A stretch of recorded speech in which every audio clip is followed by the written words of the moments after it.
Enter Trevor left back. He is about to sit on couch. Claire. Careful where you sit, Trevor. Agatha has been shedding bits of bramble all over the room. They both begin picking bits of leaf, etc. off the couch. When the parable was being read at prayers this morning about going to the hedges and byways to fetch in the halt and the blind, I couldn't help but thinking Agatha wouldn't have stopped at that. She'd have brought in the hedges as well. Trevor, seating himself with caution on couch. I've just had about a wheelbarrow load of gorse prickles removed from the cozy corner in the smoking room. Claire. Gorse prickles. Seats herself on couch. Trevor. Agatha said it was a Japanese design. If it had been an accident, I could have forgiven it. I say, Claire. Got rather beautiful eyes. Claire. How should I know? You've never mentioned it before. Oh, well, I noticed it long ago, but it takes me ages to put my thoughts into words. It's rather unfortunate where compliments are concerned. By the time it occurs to you to tell me that I've got a nice profile, I should probably have developed a double chin. Trevor. That will be the time when you'll be best pleased at being told you've got a nice profile. So you see there's some sense in holding back a compliment. Claire. Well, don't be horrid and sensible just when you were beginning to be interesting. It's not often one catches you in the mood for paying compliments. Please, begin over again. Trevor. Pair of beautiful eyes. One rather nice chin with power to add to its number. Quite a lot of very pretty hair standing in its own grounds. Or is it semi-detached? Claire. I don't think your compliments are a bit nice. I don't mind how long you kept them back. I haven't finished yet. Do you know, Claire, you've got the most charming hand in the world. Because it's a friendly hand. I think if you were once friends with a fellow, you'd always be friends with him. Even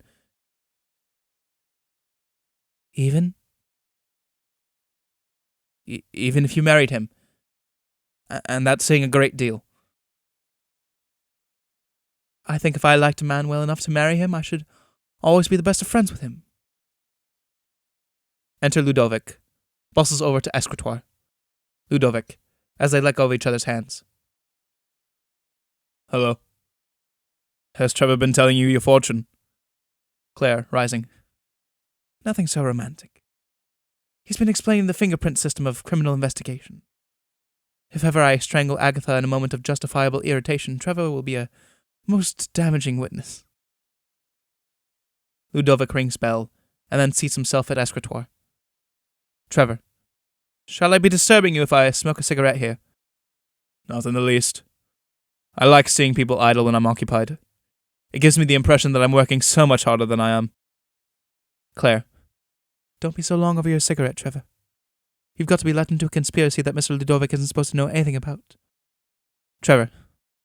Are they plotting to give you a birthday present or something of that sort? Ludovic. Nothing so laudable. Enter William, right front. Will.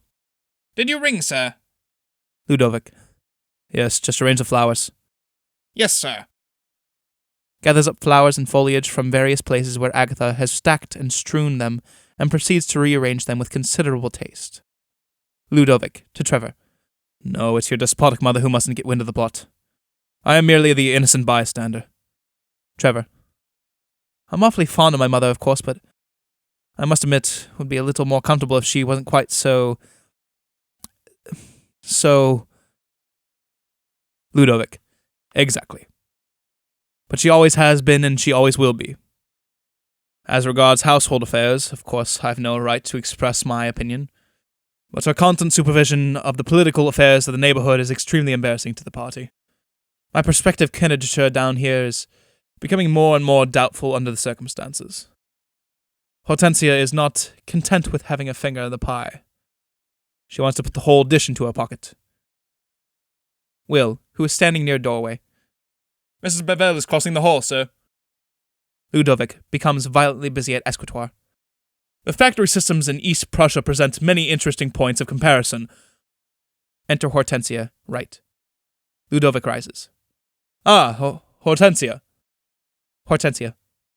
William, what are you doing here? William. Arranging the flowers, ma'am. Hortensia. They don't want arranging every day. They were only arranged yesterday.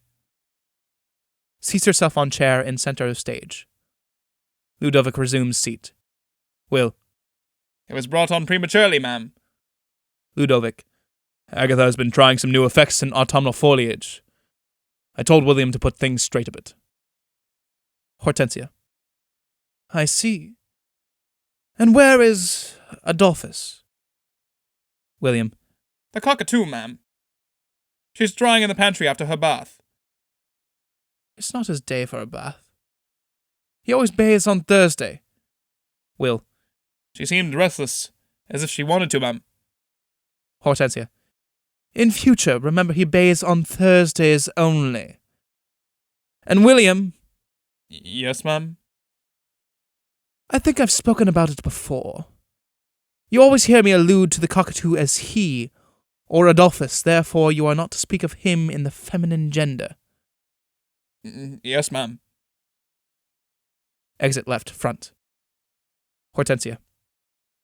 A quiet-mannered boy and always behaves reverently at prayers. But I'm afraid he's inclined to be opinionated. What coverts are you shooting this afternoon, Trevor? Trevor. The other side of the long plantation. Hortensia. I understand that you are employing one of the Brady boys as a beater? Kindly discontinue his services. But, Mother, the Bradys are dreadfully poor, not deservingly poor. Mrs. Brady is the most thriftless woman in the parish. Some people can't help being poor, but Mrs. Brady is poor as if she enjoyed it. I'm not going to have that sort of thing encouraged. Ludovic, rising from seat. There is another aspect of the matter which I think you are losing sight of, Hortensia. Mrs. Brady may be poor in the world's goods, but she is rich in relatives. She has a husband and 1 or 2 uncles, and at least 3 brothers, and they all have votes. The non-employment of the Brady boy may lose us all those votes at the next election. My dear Ludovic, I am not inattentive to local political needs. I supervise the issue of pamphlets dealing with the questions of the day to all electors in monthly installments. When the next election comes, you may be sure it won't take me by surprise. Ludovic. No. But the results may. Resumes his seat. Trevor, oblige me by taking an amended list of beaters to the headkeeper, with the Brady boy left out. Go now, or you will forget. As you will, Mother. He made a very good beater, you know, but not a suitable one. Exit Trevor. Ludovic throws up his hands. Who is this Mrs. Volpe that Agatha has brought down? I don't care for the look of her. Ludovic. I believe Agatha met her at Folkestone. That doesn't make it any better. Agatha says she's seen some trouble, but she doesn't explain what sort of trouble. Some women see trouble with their eyes open. I believe she has a husband in Johannesburg. To have a husband in Johannesburg may be a source of anxiety or inconvenience, but it can hardly be called seeing trouble. Agatha is so good-natured that she's very easily imposed on. Hortensia. I wish her good nature would occasionally take the form of consulting other people's interests. I suppose this Mrs. Volpe is married after a fashion. We really know nothing about her. She may be merely a husband-hunting adventuress, and of course Trevor is sufficiently important as a matrimonial prize to attract that sort of woman. Agatha ought to be more careful. Wouldn't it be as well, in view of such dangers, if Trevor were not to bestir himself to find a suitable wife? Nothing of the sort. I must ask you not to give him any advice of that sort. Trevor is far younger than his years, and there's no need to suggest marriage to him for a long while to come. If I thought he had any present intentions that way, I should be far more particular what sort of girls I had staying down here. Sybil Beaumont and Miss Hennessy, for instance, I have no objections to them as guests, but I should require quite a different type of young woman for a daughter-in-law. Trevor may have his own views on the subject. Hitherto he has expressed none. I must go and write to the bishop. About Trevor? No. About the Dean of Minehead. What has the dean been doing? He has treated me with flippancy. I had written asking if he could give me any material for a lecture I am going to give next week on the Puritan movement in England. He replies on a postcard, the Puritan movement was a disease, wholesome though irritating, which was only malignant if its after effects were not guarded against. Things have come to a disgraceful pass when a church dignitary can treat the Puritan movement in that spirit. Perhaps the dean was only exercising a little clerical humour. I don't think the subject lends itself to jest. And I certainly don't intend that my lecture shall be regarded in a spirit of frivolity. I have something better to do than provide an outlet for deanery humour. My letter to the bishop will contain some pretty plain speaking. My dear Hortensia, the Dean of Minehead is one of the few churchmen in these parts who gives us political support. It would be rather unfortunate to fall out with him. In my opinion, it would still be far more unfortunate to tolerate postcard flippancies on serious subjects from men in his possession. I shall ask the bishop, among other things, whether it is not high time that certain clerical clowns cease their unfair competition with the music halls. Exit Hortensia right back. Ludovic goes through pantomime of tragic disgust. Enter butler left. Butler. Mr. St. Gall to see you, sir. Ludovic. Renee. What on earth brings him down here? Show him in. Exit butler left back. Enter Renee left back. Crosses stage without shaking hands, looks at himself in mirror right. Renee. I've lost my mother. Ludovic, wheeling round in chair. Do I understand you to mean that your mother is dead? Renee, who has carefully settled himself in armchair right. Oh, nothing so hackneyed. I don't think my mother will ever die as long as she can get credit. She was at Wurterford, you know, and the Wurterfords never waste anything. No, she simply disappeared and I was wired for. It was most inconvenient. Ludovic. But she can't be found. The butler says she can't. Personally, I haven't tried. I only got down late last night and I've come away with simply nothing to wear. I've been in town for the last 3 days having some clothes made, and I was to have had 2 new lounge suits tried on this morning for the first time. Naturally, I'm a bit upset. But your mother's disappearance? Aren't you doing anything? Renee. Oh, everything that could be done at short notice. We've notified the police and the family solicitors and consulted the crystal gazer, and we've told the dairy to send half a pint less of milk every day till further notice. I can't think of anything else to do. It's the first time I've lost a mother, you know. Ludovic. But do you mean to say there's absolutely no trace of her? Why, I saw her in church only last Sunday. Renee.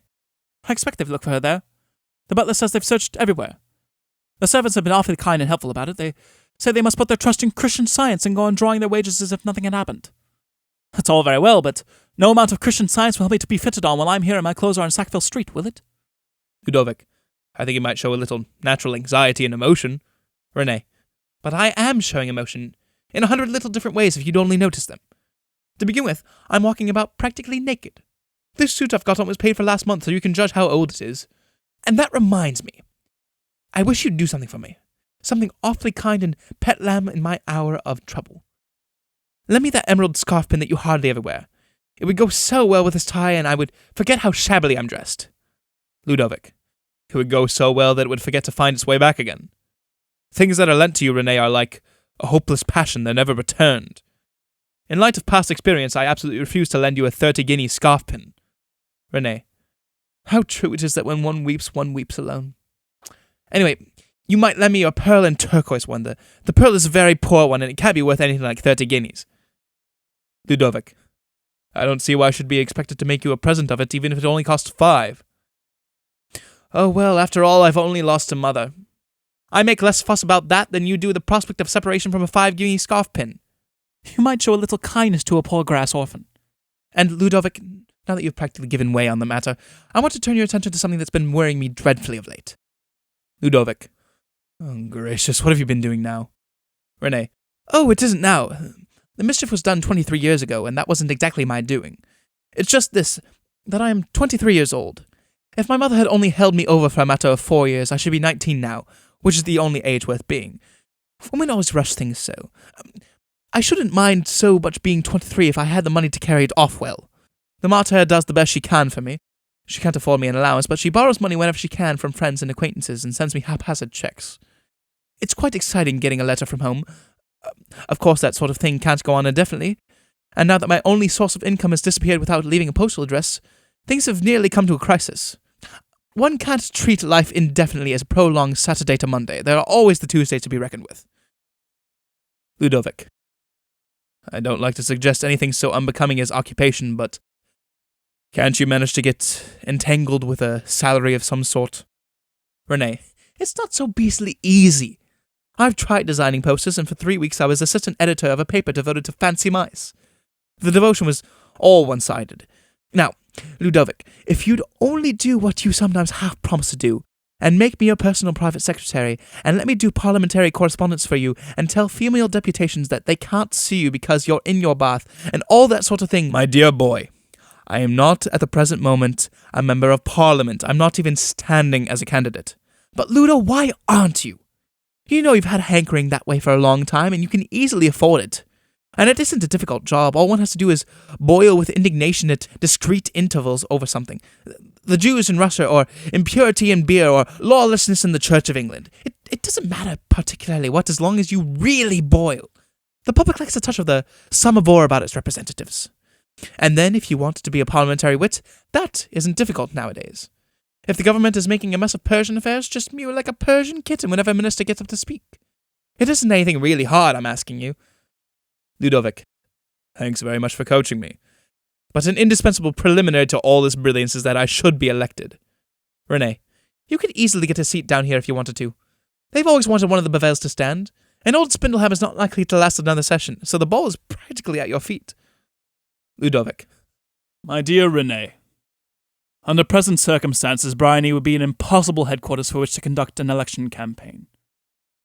Have you considered that Hortensia would have her finger in the pie all the time? She would speak at my meetings and pledge me to the most appalling social and political doctrines. She would get down the most unfortunate specimens of the party to support me. In fact, by the time election day came round, I should feel inclined to vote against myself. I should very probably be defeated. And if I got in, Hortensia would look at me as her nominee, sent to Westminster to represent her views on every subject under the sun. I shan't have half an hour's moment of peace. No, as long as Hortensia remains in the foreground, I shan't contest a seat in this part of the country. That's absolutely certain. Renee. Ludovic, this Hortensia business is getting absurd.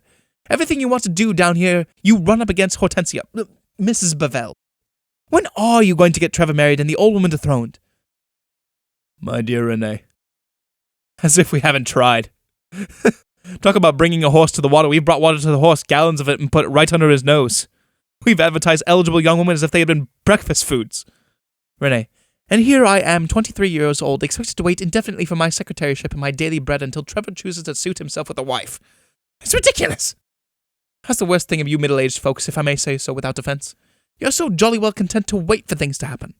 It's only the old and the quite young who really know the value of hurry.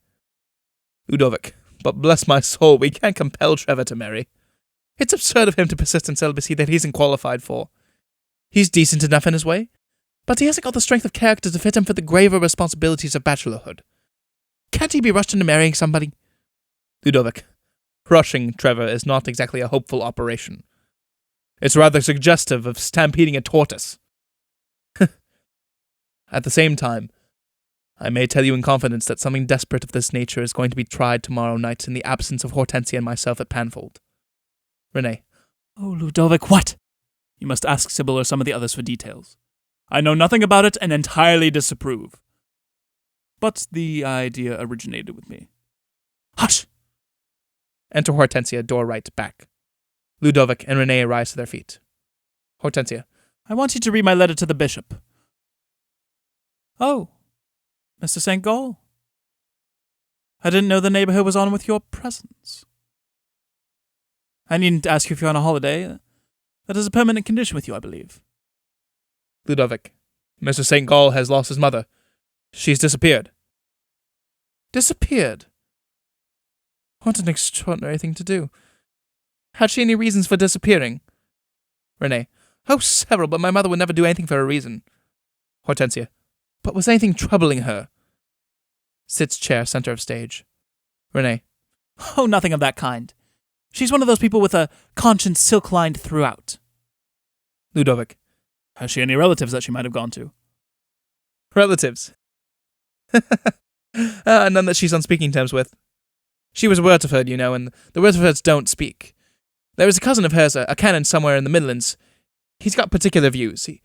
He believes in a future life. Or else he doesn't, I forget which. The martyr and he used to be rather chummy, but a hen came in between them. Hortensia. A hen. Renee. Yes, a bronze Orpington or some such exotic breed. The martyr sold it to him at a rather exotic price. It turned out afterwards that the bird was an abstainer from the egg habit, and the canon wanted his money back. I read some of the letters that passed between them. I don't think the martyr is likely to have gone there. Hortensia. But there is an alarming side of this disappearance which you don't seem to appreciate. Something dreadful may have happened. Renee. It has. I had been measured for 2 lounge suits, one of them in a rather taking shade of copper beech, and they were to have been tried on for the first time this morning. Ludovic, hurriedly. As everything is naturally rather at 6s and 7s at the Oaks, I have asked St. Gall to stay to lunch. I suppose we can give him a bite of something. Hortensia, coldly. I am always glad to show hospitality to our friends, Ludovic. I'll read you my letter to the bishop at a more convenient moment. I'm just going to see Laura Gubbings. She's going out to Afghanistan as missionary, That country's been so scandalously neglected in the way of missionary effort. Ludovic. There are considerable political and geographical difficulties in the way. Hortensia. Not inseparable, however. Ludovic. Perhaps not, but extremely likely to expand. We usually set on these affairs with the intention of devoting a certain amount of patient effort in making the natives reasonably glad at the introduction of mission work. Then we find ourselves involved in a much bigger effort to make them reasonably sorry for having killed the missionaries. Hortensia. Really, Ludovic, your reasoning is preposterous. I should be the first to oppose anything in the shape of armed aggression in Central Asia. If you would oppose Mrs. Gubbing's missionary designs on that region, I should feel more comfortable. Renee. I say, can't she take me with her? Hortensia. I don't really see in what capacity you could be included in a mission party. Renee. I could give my famous imitation of a Notch girl. That would fetch the Afghans and shoals, and then Mrs. Gubbings could hold overflow meetings and convert them. Hortensia. A Notch girl. Yes. I did it for some friends at St. Petersburg, and they just loved it. They said I got as far east as one could be expected to go. If I wasn't suffering under such a domestic bereavement, I'd do it for you now. Hortensia. Not at Briony, thank you. St. Petersburg may applaud such performances if it pleases. From the things I have heard from there, Renee. Oh, for the matter of that, the things one hears about the Afghans. There's a problem in that country. Ludovic, hurriedly. In any case, Miss Gubbings is hardly likely to accept your collaborations in her labours. Hortensia. Miss Gubbings is going out with a religious mission, not with a café chantant. From your description of your performance and from what I can guess of its nature, I don't think it would be likely to enhance either our moral or national reputation in the eyes of Amir's subjects. Rises from chair. A boy masquerading as a Notch girl. Exit Hortensia, door left front. Renee. Another avenue of employment closed to me. By the way, where is Trevor? I want to ask him to lend me some sleeve links. These ones won't go at all with the scarf pin you're lending me. Ludovic. You'll probably find him at the headkeeper's lodge. Lunch is at 1 sharp. Exit Renee, door left back. Now perhaps I can have a few moments to myself in the Prussian factory acts. Enter Sparrowby, right back. Sparrowby, seating himself astride a chair, center. I say, I wish you'd do something to help me. Ludovic looks over his shoulder and then back to pamphlet. If it's anything in the way of sleeve links or scarf pins, you're too late. Sparrowby. Oh, nothing of that sort. Or are you looking for a strayed relative? I can get you the address of a crystal gazer. Sparrowby. Oh no, I haven't lost anyone. Quite the reverse, dear old chap, I found her. Ludovic, half turning round. Not Mrs. St. Gall. Mrs. St. Gall. Dear, no. I found the one woman I could ever want to make my wife, and I want you to help me pull it off. Ludovic, returning to the perusal of his pamphlet. Oh, I see. Delighted to be of any use to you. I don't quite know how to pull these things off, and I'm rather occupied these days, but on Wednesday next, in the early parts of the afternoon, I can spare an hour or two. Cuts page of pamphlet and continues reading. Sparrowby. Oh, but one can't fix a precise time for that sort of thing. The trouble I'm in is that she won't be serious about it. Ludovic, what does Bewegungssolgigkeit mean in English? Sparrowby. Oh, I don't know. It's a German word, isn't it? I don't know any German. Ludovic consults dictionary. She treats this as a sort of temporary infatuation on my part. She won't realize how hopelessly I'm in love with her. Ludovic, yawning. I thought it was the hopelessness of your suit that she did realize. Who is the lady? Sparrowby. Sybil Beaumont. Ludovic, leaping round in his seat and letting dictionary fall. Impossible. Out of the question. You mustn't think of marrying Sybil Beaumont. Sparrowby. But I can think of nothing else. Why mustn't I marry her? Ludovic. You must dismiss the matter completely from your mind. Go fishing in Norway or fall in love with a Corsico. There are heaps of Corsicos who are willing to marry commoners if you set the right way about it. But you mustn't think of Sybil Beaumont. Sparrowby. But what is the objection? Surely there's no madness in her family. Ludovic, contemplatively. Madness? No. Oh no. At least not that one knows of. Certainly her father lives at West Kensington, but he is sane on most other subjects. Sparrowby. Then what is this mysterious obstacle? There's nothing against me, I suppose. I'm fairly well off as far as income is concerned. Ah! But what sort of environment are you proposing to take this young girl, who's been carefully brought up and kept shielded from the coarser realities of life? Sparrowby. I live very quietly in the country and farm a few acres of my own. Precisely. I had heard stories to that effect. Now, my dear Sparrowby, the moral atmosphere of a farm, however amateur and non-paying the farm may be, is most unsuitable for a young woman who has been brought up in the seclusion of a town life.